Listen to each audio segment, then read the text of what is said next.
peur, la peur, la peur, la peur.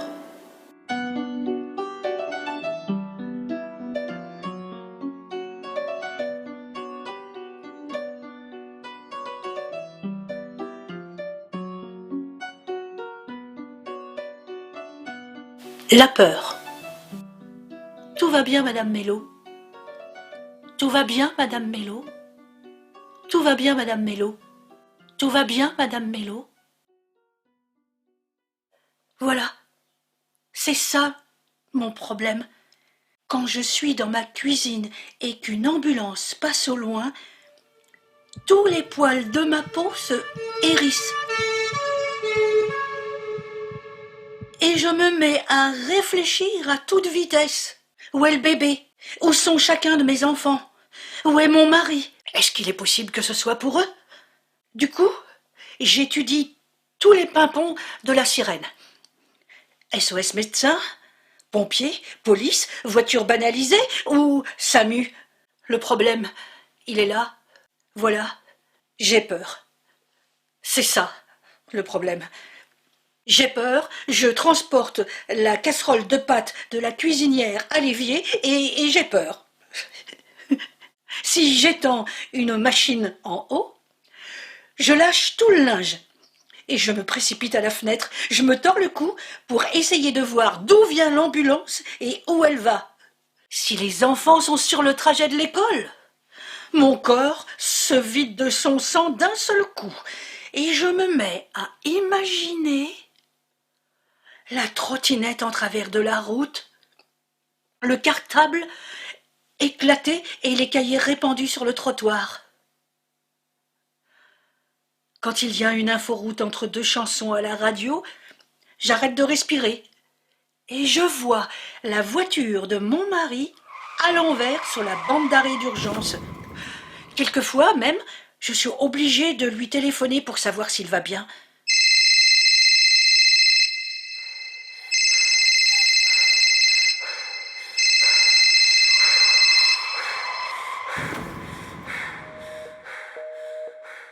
Et il se moque gentiment de moi.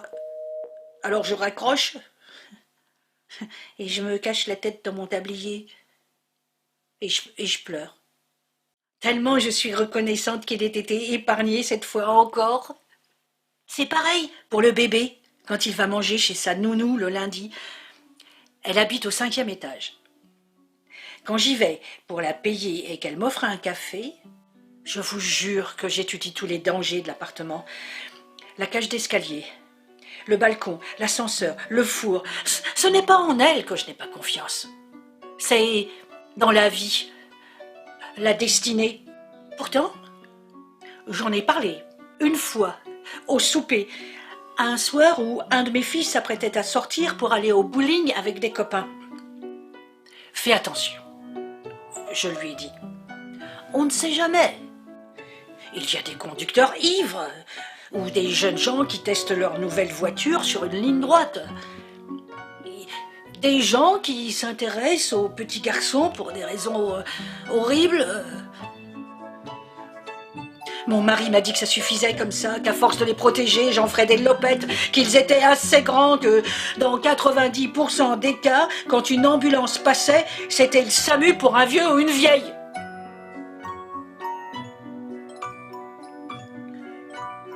Alors je n'ai plus rien dit. J'ai rangé ma cuisine, j'ai mis le bébé au lit et je suis allée le rejoindre dans le canapé pour regarder les infos. Tout le monde était en sécurité dans la maison. Je pouvais me reposer un peu.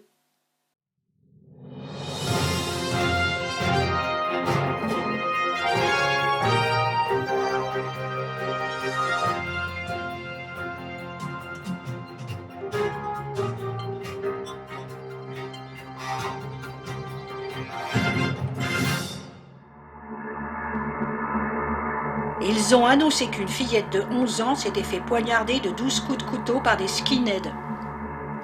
Sans raison particulière.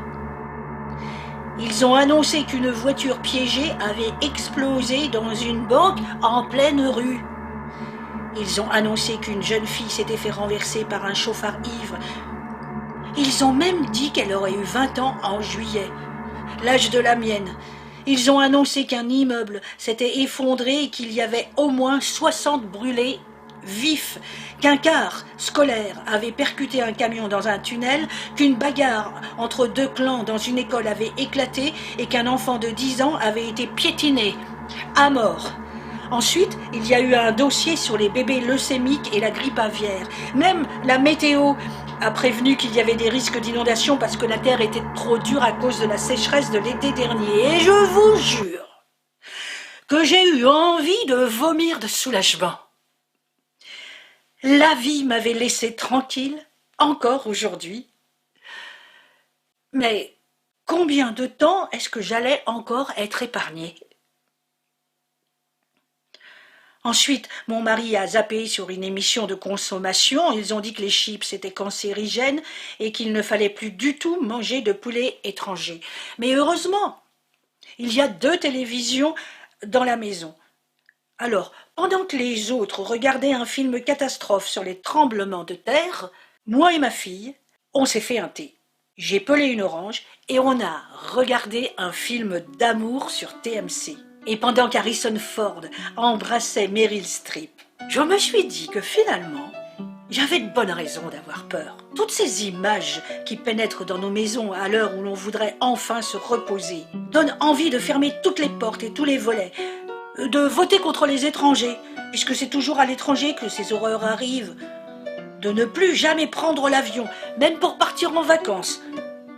J'en suis au point où, quand je croise quelqu'un qui sourit dans la rue, je me dis qu'il est fou, que ce n'est pas normal. Et je serre le bébé contre moi.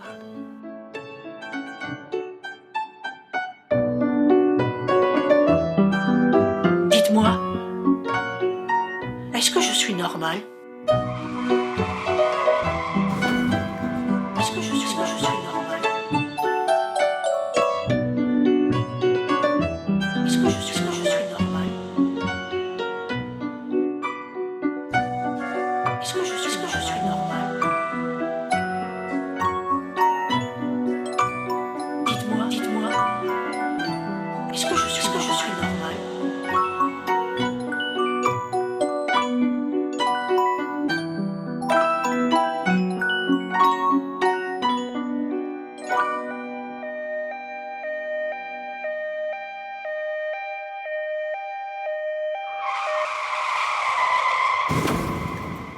Tout va bien, Madame Mello.